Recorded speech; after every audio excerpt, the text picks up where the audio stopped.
Thank you again for everybody for joining us this morning. We're at T-minus 10 minutes to go until launch.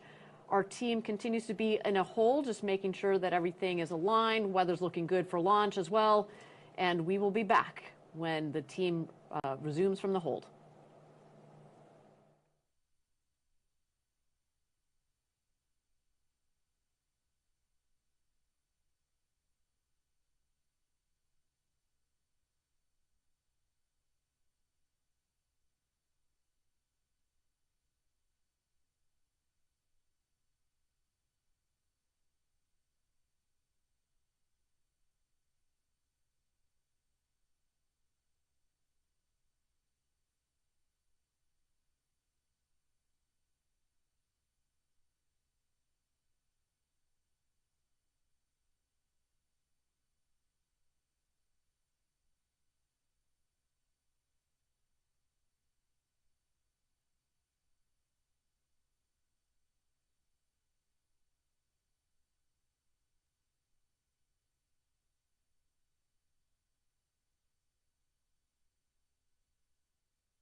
Thank you again, everybody, for joining us for New Shepard's 25th mission to space, the 7th human flight.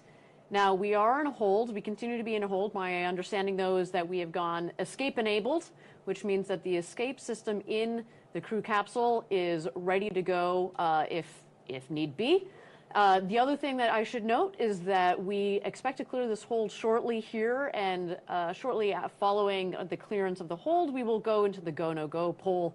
And that, Jackie, is when things get real before our flight here. So with T-minus 10 minutes to go until launch, why don't we throw it back to the rocket and wait just a moment as we get ready for the go, no go poll.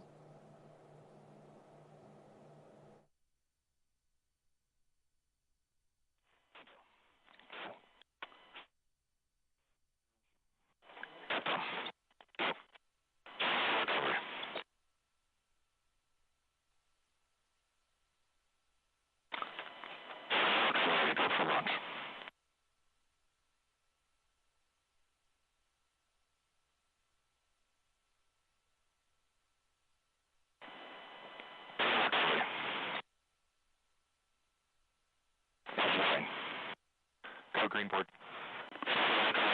Go for launch.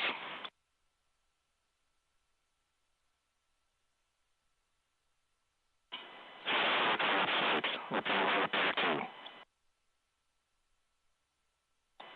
Signal. Capsule goes. Ground.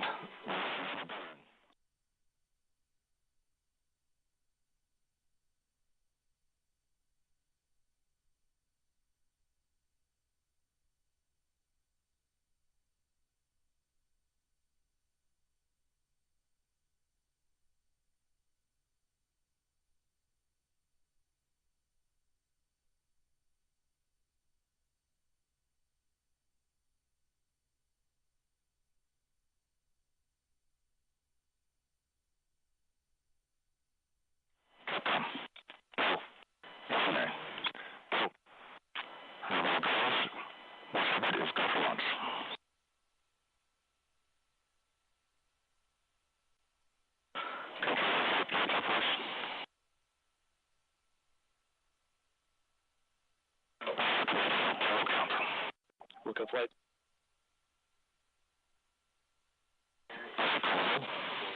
I'm cleared.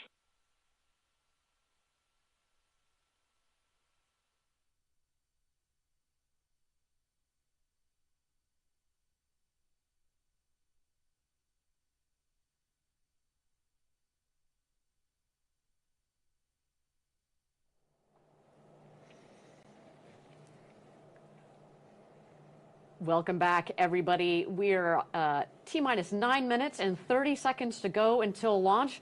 Now, while a little scratchy there, what we did here is indeed we are go for launch on New Shepard's 25th mission to space and our 7th human mission to space. Well, and now that we're go for launch, which, by the way, never gets old to hear, why don't we go ahead and meet today's crew? Jackie, take it away. Let's do it, Ariane. In seat number 1 is Ken Hess, a software engineer and entrepreneur with a lifelong passion for flight. In 2001, Ken started the nonprofit Science Buddies, a K-12 program created to improve STEAM literacy. And flight is just in Ken's blood. This is really cool, Ariane. Back in 1922, Ken's great-uncle Franklin stepped into the literal future when he flew a Curtiss Model F flying boat. You heard that right, flying boat. That is cool. And like his uncle, Ken will be a pioneer in his own right today, helping to open up the frontier of space. In seat 2, we have Carol Schaller, a retired CPA from the best state in the United States, Pennsylvania. You're a little biased, I think. I think that's what we're reading. Just a little. In 2017, Carol's doctor told her that she would likely go blind. And since then, she's made it her mission to see the whole world. And she has. She's covered 25 countries. She's been to Mount Everest Base Camp. She's trekked the Uganda forest. She's seen mountain gorillas, camped on the Antarctic plains at 20 below zero. Clearly, nothing is holding Carol back. She told us that seeing Earth from space will fulfill her lifelong dream. Now, next we have Sylvain Chiron on seat number 3. Sylvain is the founder of Brasserie Mont Blanc, one of the largest craft breweries in France. And he was born in the French Alps, grew up skiing in his backyard, but importantly is connected to today. He earned his pilot's license at age 16 and has been flying airplanes ever since. So aerospace is certainly in this man's blood. In seat number 4, we have Ed Dwight. Ed was selected as the nation's first black astronaut candidate in 1961 after completing the elite U.S. Air Force flight training program, known at the time as a pathway to the astronaut corps. Now, Ed left the military in 1966, unfortunately not having gone to space at that point, but he became an entrepreneur and ultimately he fulfilled his other childhood dream of becoming an artist. And now we have had the great pleasure of sitting down with Ed in his studio earlier this year. Let's check it out. So let's walk this way into the studio. There's a group of people who know me as Ed Dwight, the artist. And they had no idea that I was involved in anything about space. I was going to be the first black astronaut.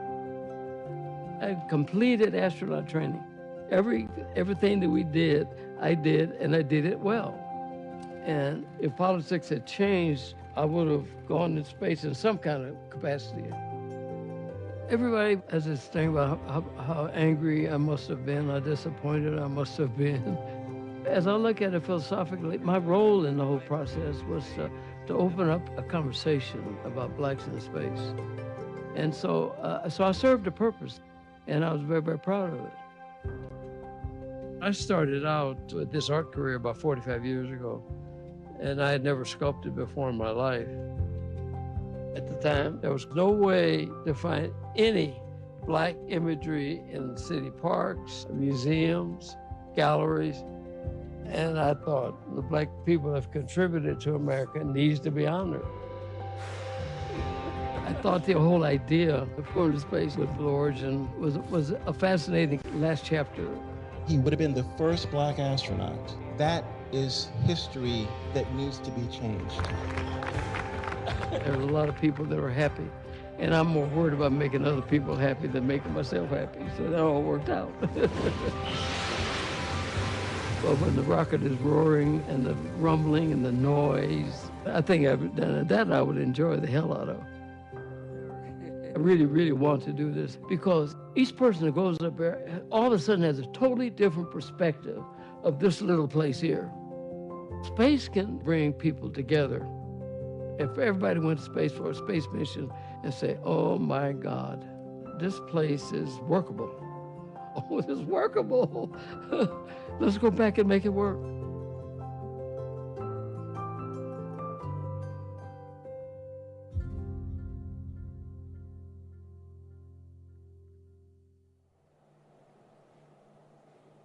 I have to agree with Ed there. Earth is very workable. It's a workable paradise. Now, it's an honor to fly Ed on board today. It truly is. And next, in seat number 5, we have Gopi Thotakura. Gopi is co-founder of Preserve Life Corps, a global center for holistic wellness and applied health. He's a lifelong pilot and aviator. And fun fact for you, Ariane, Gopi learned how to fly before he learned to drive a car. That's really impressive. Yeah, and I don't even like driving, so I am extra impressed here. And Gopi flies jets, bush planes, aerobatics, seaplanes, you name it, and he flies it. It's pretty amazing. I love it. Now, last but not least is Mason Angel in seat number 6. Mason is the founder of Industrious Ventures, a VC fund supporting early stage companies. And Mason calls Colorado home, where you might find him skiing or hiking in the Rockies with his dog, who is named Leo. And yes, Jackie, that does stand for low Earth orbit. So in case it wasn't clear, we've got a couple of aerospace nerds on board. They fit right in here at Blue Origin. Yeah, when you have a dog named Leo, you're a certified space nerd. It's a sign. It's official. And with Mason, that rounds out our crew today. 6 incredible people that are all ready to have the ride of their life on New Shepard. Now, ride of their life indeed is coming up here in just 2 minutes and 45 seconds to go until launch. Now, Jackie, at 2 minutes is when we go into our bit checks, our built-in tests. But just as importantly, more importantly, the rocket goes into its autonomous mode. So at that point, mission control is there, but they turn the show over to the rocket. So what we're going to be looking for there, the aft fins. So you see a couple of the fins sticking out there at the base of the rocket. Those are going to move back and forth. We want to make sure they have a full range of motion.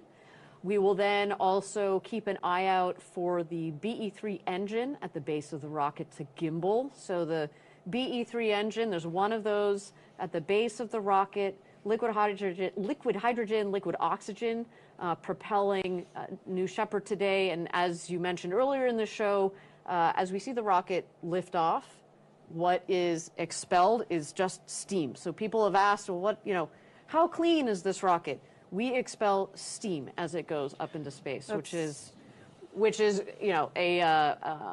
just to wrap into this whole idea of, millions of people living and working in space for the benefit of Earth. We want to make sure that we are not contributing negatively. So, of course, that's a wonderful part of New Shepard.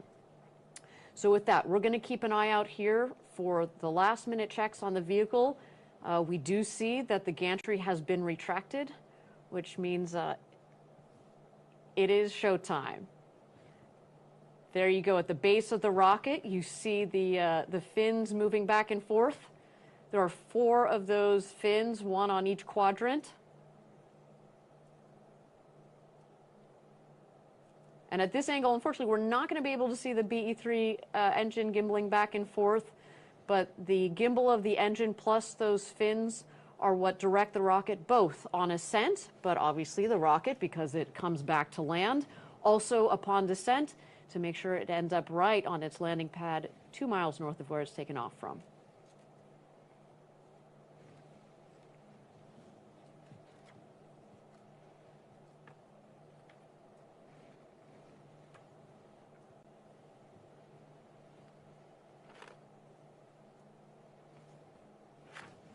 All right. Final countdown. Let's turn it over to mission control. Let's light this candle.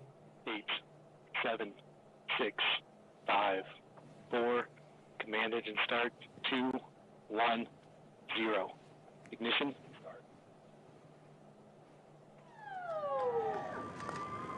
And liftoff.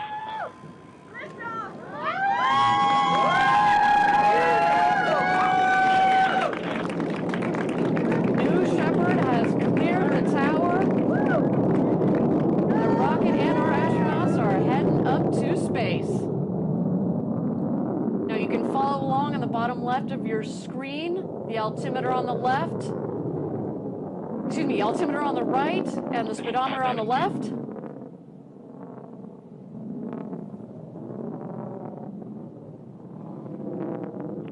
Feet.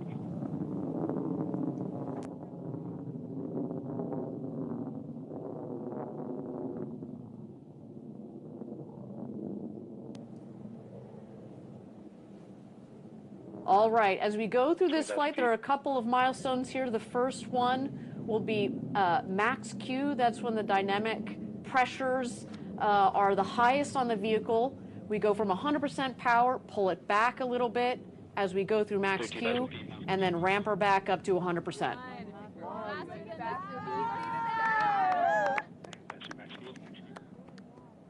maximum pressure.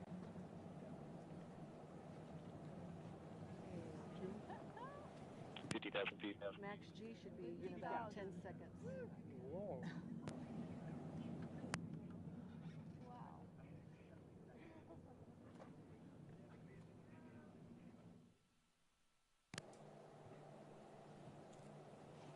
Max Q has been confirmed. Again, thank you everybody for joining us for New Shepard's 25th mission to space. So far, a nominal flight. We have gone through max Q. 100,000 feet. And the vehicle will continue to climb under full power of the BE-3 engine. The next milestone will be main engine cutoff. You will know when that happens when you see the glow of the engine at the base of the rocket go dim.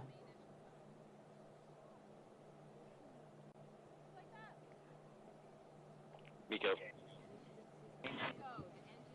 There we go. Main engine cutoff confirmed. Passing 200,000 feet. Now, with the main engine cut off, with the the BE3 engine turned off, the vehicle continues to climb up towards its apogee, but as you will see on the left side, the speedometer will come down, and once that speedometer hits 0, that's when you know exactly that the vehicle has hit apogee, its highest altitude in the flight of the vehicle. Now, I understand that separation of the capsule from the booster has been confirmed. And 0G has started for our astronauts.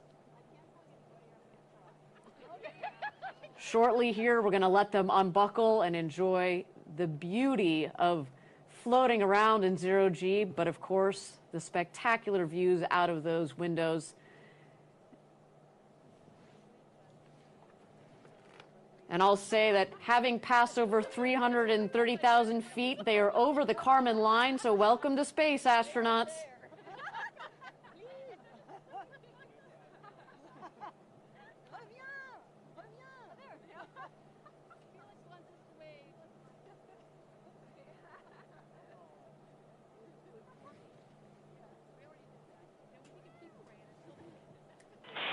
A few expected drops of aircraft. And there we go. Apogee at just about 347,000 feet or so. Of course, we'll confirm our official figure at the end or after the webcast.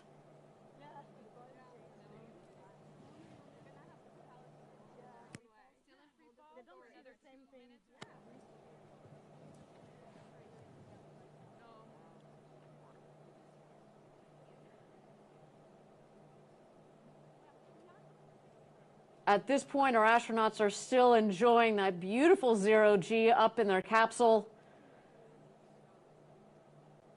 All 6 crew just officially became astronauts. So exciting. Now, thank you again for joining us for the 25th mission of New Shepard, our 7th human flight. And I'll just acknowledge that the milestone figure on the left is a little bit out of sync, but that's okay. Follow along with me through this flight. I got you covered.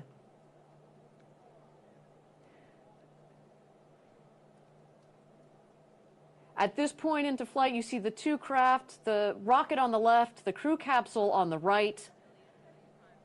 And you're going to see the speedometer on the bottom left of the screen increase as the vehicles speed up back towards Earth.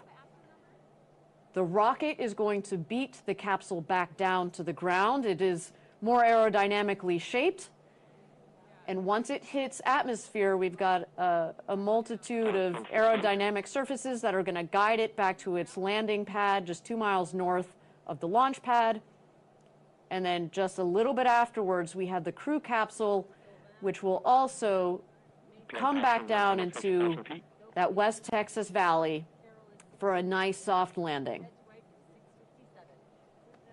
Launch pad is safe to pass, but not for approach. Copy, copies.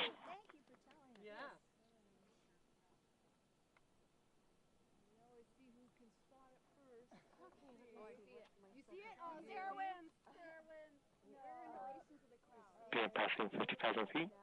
Oh, yeah. Oh, yeah. Below the clouds, from coming down. Oh, yeah. Very low before. Oh, there it is. All right, you see the booster that is headed down. You see the drag fins, the drag brakes that have just deployed. Those cut the speed of the booster in half. Also at the top of the rocket there, you see the forward fins. They kind of look like pie slices, one on each quadrant. That helps keep the vehicle stable. And there we go, BE3 engine relight.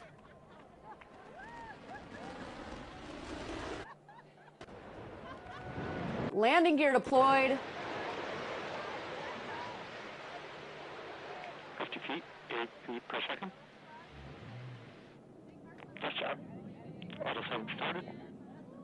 And touchdown. Welcome home, New Shepard. What a beautiful flight to space and back for that booster.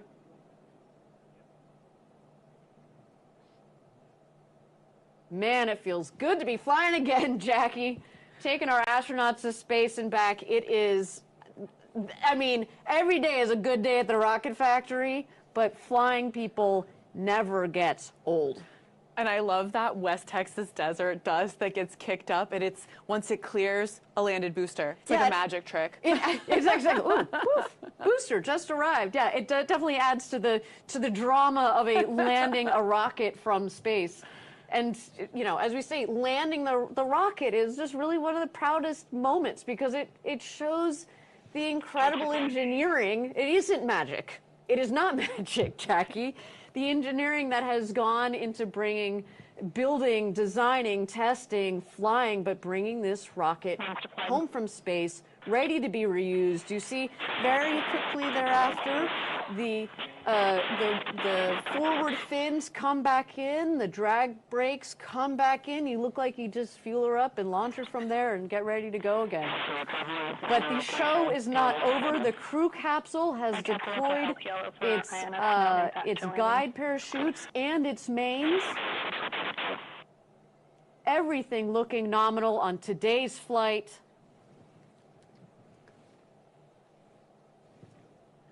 Looks like we do have 2 parachutes that have full inflation. The third is not quite fully inflated. But actually, Jackie, this is part of the design. In fact, we were talking about my webcast. The first webcast that we did, we tested a chute out. There are multiple redundant factors in this system, and so landing with 2 parachutes is perfectly okay for this system. You'll also see the dust take out at the base of the capsule as she comes into land.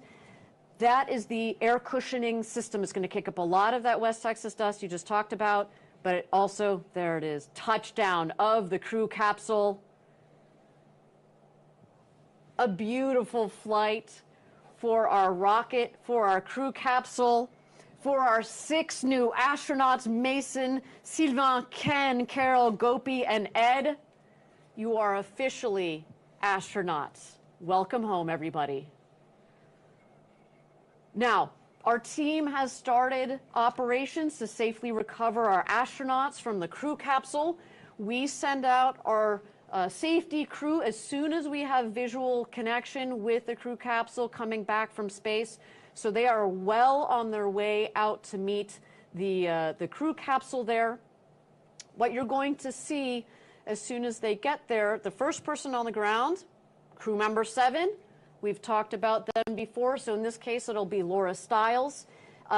She's going to go around to each one of the windows, make sure that we've got a thumbs up check from each one of the astronauts. Then you will see the rest of the crew around, safing the capsule, making sure that anything that needs to be vented is vented. We ground it. And then you will see them bring out a set of stairs. The hatch is about a meter or so, a couple of feet off of between the base of the hatch and the Texas floor, so we want them to have a nice smooth exit. And then we bring their friends and family out there. Then it's time to celebrate. It's time to celebrate. They've just become astronauts. They've achieved this incredible, it's an incredible thing that they've been dreaming about since they were kids, and finally it's happened. There you go. See part of the operations crew in the background. So we have a celebration, and that is topped off by a pinning ceremony. We pin them with their astronaut pins, and it's a really touching moment. It really is a touching moment. We do have initial confirmation that all astronauts are doing great. They are probably soaking it all in while still, under a rush of adrenaline. They just want to space and back. Look at that beautiful view of our crew capsule in the desert after our 7th human flight on the New Shepard system.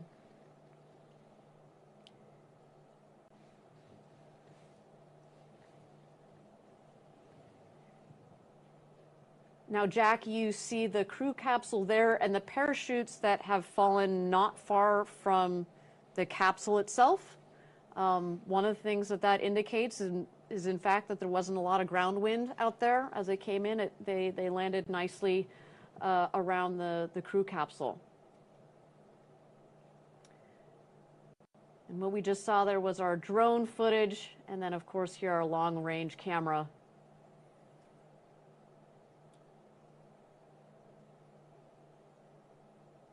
And Jackie, while this is a long-range camera, something that you can't miss on this crew capsule are the windows. So 6 seats, 6 windows, all like the entire surface area, a third of it is windows. So that also includes the base. So when you think about it, like it actually feels like even more than a third of the capsules is windows. And we've heard from some of our previous astronauts when they're up there, you're like, oh, you're just so, in awe of the view coming in from your own window. But when you turn back around to look at your crewmates, all you see is window because your brain just connects all those windows together. It almost feels like you're just looking out of one continuous window. And talking about previous astronauts, why don't we talk with Chris Bosshausen from our second human flight. Chris, can you hear me? Yes, I can. Wow, that was an exciting flight. Wasn't that exciting? I mean, give me an idea. Again, you were on our second human flight. What is it like when you've gone up to space, you've come back down, and you're waiting in the crew capsule? I think, if I recall, we were just so excited, and like on the way down, I remember William Shatner said, I think when the Capcom does the check-in, he said astronaut Lemley is crying, and then we're all crying, and then we landed, and I think we were kind of laughing with joy that we'd landed safely, but still just overflowing with emotion from what we just witnessed. Well, and yeah, talking about overflowing of emotion, I think one of the most extraordinary parts from your flight was precisely seeing William Shatner as he came out of the capsule, and he was just overwhelmed. And how fortunate are we to have captured a poet, a songwriter? Not a ton of people know that about Bill Shatner. Put into words in the moment what he was feeling. It was extraordinary. Now, Chris, tell me, we just talked about this one moment when you're in the capsule, but tell me about your experience from training through what we're seeing here. What were some of the highlights? I think probably the training was a lot of fun because we didn't really know each other before we showed up, and even before we flew, we really felt like a family. And I think one of the cool parts about the training is, as a crew, deciding how we're going to use our time. And we decided that the thing you can't get on Earth or on a zero gravity flight is the view. And so we made a commitment as a team that we would all enjoy the view. I broke my own commitment because I did 2 somersaults the second I got out of my chair. But that view is just captivating. Do I also remember that you might have brought a little Lego man with you? I did, yeah. I carried up a few little keepsakes as sort of tributes to my influences, and one of the key ones was a little yellow Lego astronaut. And ever since I was probably age 4, I've been building spacecraft out of Legos. So I really wanted to carry this up there for the inner child in me and everyone out there, no matter their age, to just keep playing and exploring. Critical question. Where is that Lego right now as we speak? He is sitting on my desk at home. He's very happy. Yeah, he is his also legs are an getting a bit astronaut. loose because I actually pick him up every day. Yeah, and he's an astronaut, right? I suppose there were five on our crew. He's an astronaut. We couldn't put the pin in the plastic, but I'm sure we can send him a pin anyway, if we haven't already. All right, Chris, just a second here. I want to comment on what's going on. So if you're just joining us, we have just had a successful 25th mission of New Shepard, the 7th human space flight for our New Shepard program.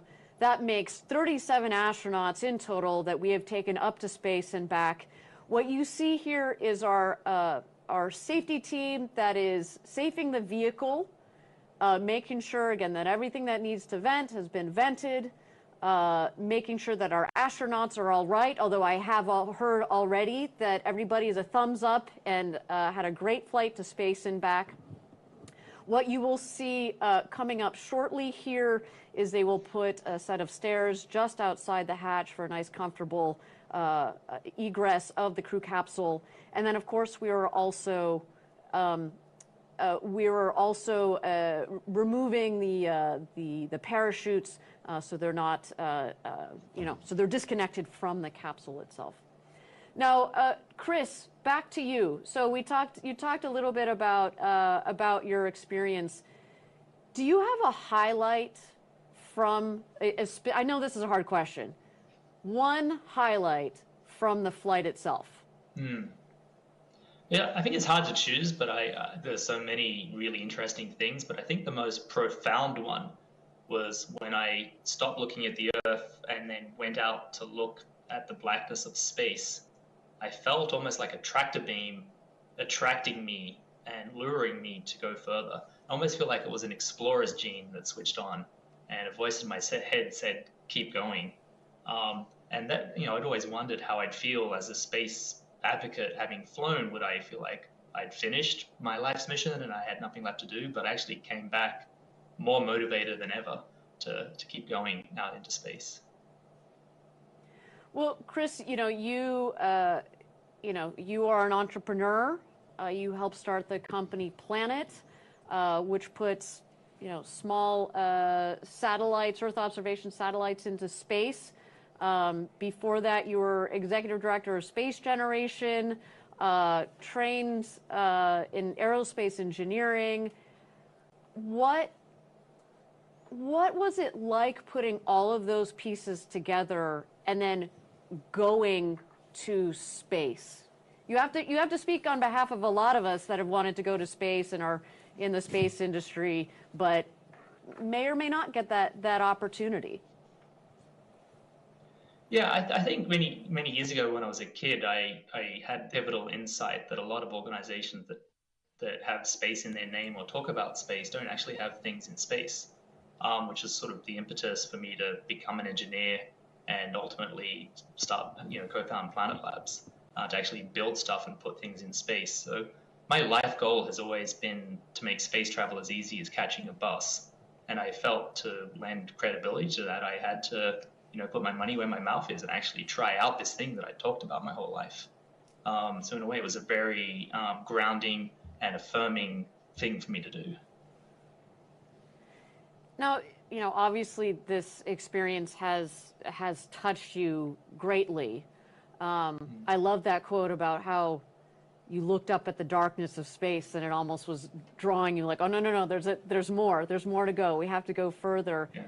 How have you, in the last couple of years since you've flown, what have you done to tell your story, to talk about these experiences and share them with the rest of the world? Besides, of course, joining us on our webcast. So thanks for that, by the way. Yeah, no, thank you. Thanks for having me back. I think the thing that I'm most excited about is to send more people to space. So I actually just joined the board for Space for Humanity. And in the spirit of what I was just saying, they're one of the few space foundations that has actually sent people to space. They've already sent, I think now officially 3 citizen astronauts because they helped sponsor Ed's flight today. And also, by the way, Mason Angel is also a vision board member at Space for Humanity. So I think for me, like being able to push on that frontier to get more and more people to share this experience, to help talk about why it's important and to add more energy and momentum, I think that's really fantastic. And that's something that I'm, just be able to send more people up to space is a really privileged thing to be able to do. Well, and I should add, yes, thank you for highlighting that Space for Humanity helped sponsor Ed Dwight's seat today, but also the Jamie and Jason Robinson Foundation. And some of the viewers at home might recognize the name Jason Robinson because he also has flown on New Shepard recently. And I think what's really cool, and Chris, you can speak to this, is I feel like when our astronaut customers come back, they join this community and of astronauts, especially Blue Origin. You certainly become part of the Blue Origin family, but the way that you all give back, I guess, what's the draw? What does that feel like being part of that group? Well, it's a sort of, it's kind of strange, right? I mean, when I flew, I think still fewer than 600 people had been to space, and if you ask someone in the public, they probably don't know that number is so small. So in a way, we're part of a club that we want to one day, have completely open membership and have the whole, all of humanity be members. So it's just kind of really exciting to be at the beginning of that and seeing new members join. I had a chance to run into some astronauts from some of the other missions from other companies, and they feel the same, and we share this bond of being part of, a group of human beings that have shared a very intimate and unusual experience. Well, and I should add, Chris, talking about 6 new astronauts that are going to share that bond with you. We have just opened the hatch of the crew capsule. Here comes Ken Hess. Oh, Sharon, I love it. All right. Carol, welcome back. Unbelievable. Sylvain.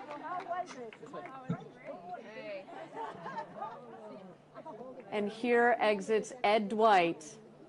This gentleman has waited a long time to go to space.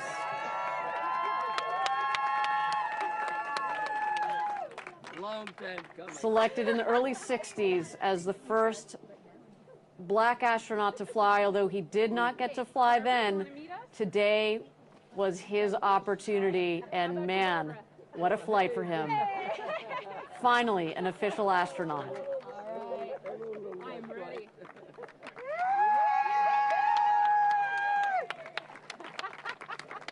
Thank you, everyone. Gopi Thotakura. Gopi can add spaceship to the litany of vehicles that he's flying. Exactly. Put that in his logbook. That's right. And of course, Mason, welcome home. Leo will be very excited to see Mason back on Earth. Yay! You're down. Here, love you. Come right on over here.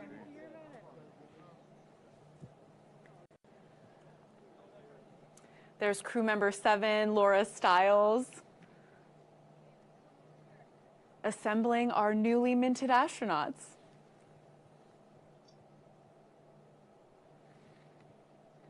Overwhelmed, everything you can think of. And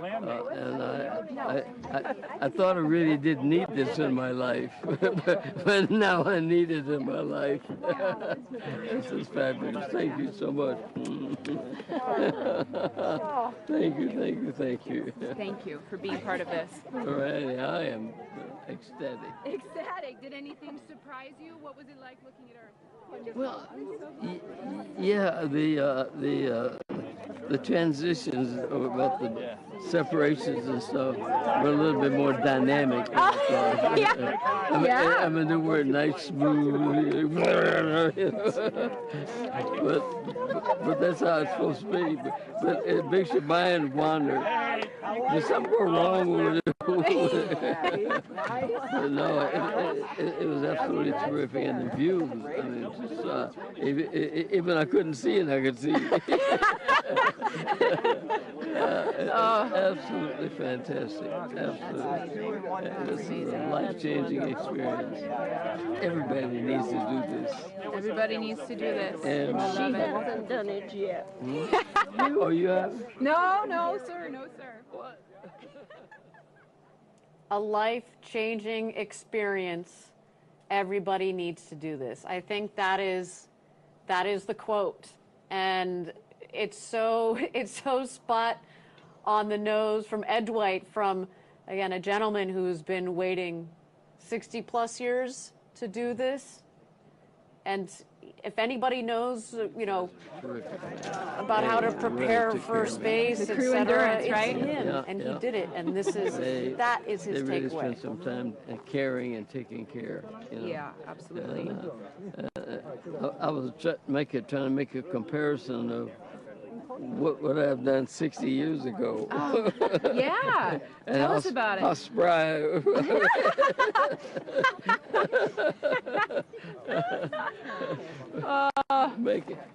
Back in the day, making the world happen. But this is just absolutely fabulous, you know. And I thought I didn't need it in my life, you know. That's right. That's what you said this morning. Yeah. You've been thinking for 60 years, I don't need it. But And I then lied. today, you were lying.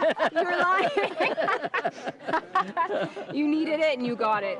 You got it, I Dad. really didn't need it. Okay.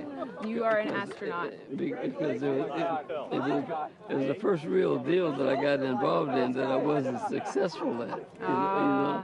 And that was the part that, you know, because everything else I had done had all these little incremental successes, you know. Right. They weren't Right. gigantic, but they were. You had a enough. lot of, don't be humble, you had a lot of successes. And to not finish this, really in the back of my mind, so I had to sublimate it and make it go away and say, well, I didn't need that anyway, you know. But I did, and I wish I'd gotten it then, but it's great. That's all I can say. It's great. Absolutely fabulous. Well, we are so And happy you for guys, you guys are the best of the best of the best. Oh. No, I'm serious. But you know, I was talking to Dave last night. We were sitting and chatting, and a fat guy one time said, "God, I love this job. I find me a first round. I love this job." You know, I'm looking at this grown man talking about he loves this job. I mean, what the hell is that? It's absolutely fabulous. So everybody in the organization, I don't know whether you guys took some true serum. I don't know how you Did did you it. see his glasses? Huh? Did you show him your glasses? How did the glasses work? It was perfect. You know, I was moaning and groaning because the icons looked too small. Okay. Once the glasses got on, and there was, God, it was like it was, you know. Just like your practice panel. Yeah. Yeah. Yeah. Yeah. All the other times I saw it, I mean, I couldn't even see it. It was so tiny. I was wondering why they made it so tiny on the simulator. Right. But the size of it and the real deal is just there, you know. Good. Which is absolutely terrific. So. That's wonderful. So it was worth the $4,000. Oh, Yeah. we are so happy for you. So happy for you. Can we get you?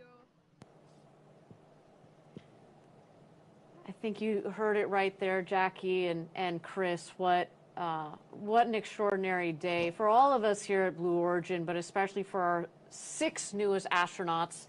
We were just listening to Ed Dwight. Ed, as we mentioned, was selected back in the 60s to become the first black astronaut. Unfortunately, didn't get to fly back in the day, but we were able to fulfill his dream. And, you know, you could tell that he had kind of talked himself out of it. Like, I didn't need this in my life. I didn't need this in my life. And then you heard him say right now, oh, wait, yeah, no, actually I did. No, this is actually as cool and as life-changing and as touching as I thought it was going to be. think the And training so just makes it a breeze. extraordinary I think I was in another sensation. I was not, and it's thanks to you and everybody at Blue Origin. Yeah, it's amazing. It really is. Thank you. Thank Tell me more about the view. Woo! As I pull your glasses off, tell me more. It's not like movies. It's really not. You have to see it with your eyes to really, really, really take it in. And I looked at it for the first time when, we were asked that separation happened. Yeah. I got a glance of it, but then when you start to look at it, I started to look at it, and then my legs went up. I was like, I don't want to leave it. I want to go back to it. I want to go back Because to what it. did Victor tell you? It's look outside. Look outside. But Look outside. I can't tell you what it is to just look outside. And it's not the curvature. That's why as soon as I came out, I told Phil and Dave, and I said, Daddy's going, and everybody else should go to space. What do you think? Are you ready? Are you about ready? One is good. One is good. No, but everybody I'll should take go. your word for it. And I think it happens very quick. The 5Gs, you feel every second of it. Oh yeah, you feel every second of it. You'll see me doing some things in there, but you'll feel it. But everything else apart, it was good to see us from the other side, and that's what I started with. Right? It's good to see us from the other side, and what you guys have designed and done here. I think every person standing on this planet should go and witness it to really understand what it is, because I can't describe it to you, and I won't. You should go up there and see it. So. But yeah.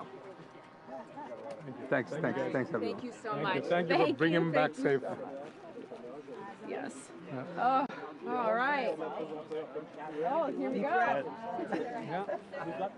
Hello, sir. Hello, thank you so much. Wow, what a Oh ride. my gosh. That was Welcome incredible. back. Yeah, I'm not back yet quite. Yeah, well, it might take. What an incredible day for all of us, and especially our crew on board. Mason Angel, Sylvain Chiron, Ken Hess, Carol Schaller, Gopi Thotakura, and Ed Dwight. It was an absolute honor to fly you to space and back today with Blue Origin. And if you would like to follow in the pioneering footsteps of these astronauts and purchase your own seat on a future ride to space, please visit blueorigin.com and click Fly to Space. Your own journey to visit the Kármán line is closer than you think. Yeah, absolutely, Jackie. And if you're not, don't quite want to buy a ticket yet, you can start with a mission patch. Dip your toe with a mission patch. Dip your toe with a mission patch. It's the gateway. This is our mission patch from today. You probably saw that on the flight suits of our astronauts. You too can buy one of these mission patches to add to your collection, or find some other cool Blue Origin gear at our Blue Origin shop. That is a sweet looking patch. There are some Easter eggs in there. Jackie, do you want to tell us a little bit about what's going on? Yeah, that's right, Ariane. The NS-25 patch features the Gemini spacecraft, which represents Ed Dwight's aerospace training era. And the hand lifting the crew capsule is a nod to his really unique and amazing artwork. The sunrise represents Mason Angel and Carol Schaller's desire to experience the overview effect. The mountains symbolize Carol Schaller, Gopi Thotakura, and Sylvain Chiron's passion for climbing and skiing. The leaf design on the crew capsule is a nod to Ken Hess and the family heritage software he developed. The patch is a really cool one, and it incorporates all of our astronauts in a really special way from today's flight. Now, if you would like to join our team and help build the road to space, we have hundreds of positions open across all of our facilities.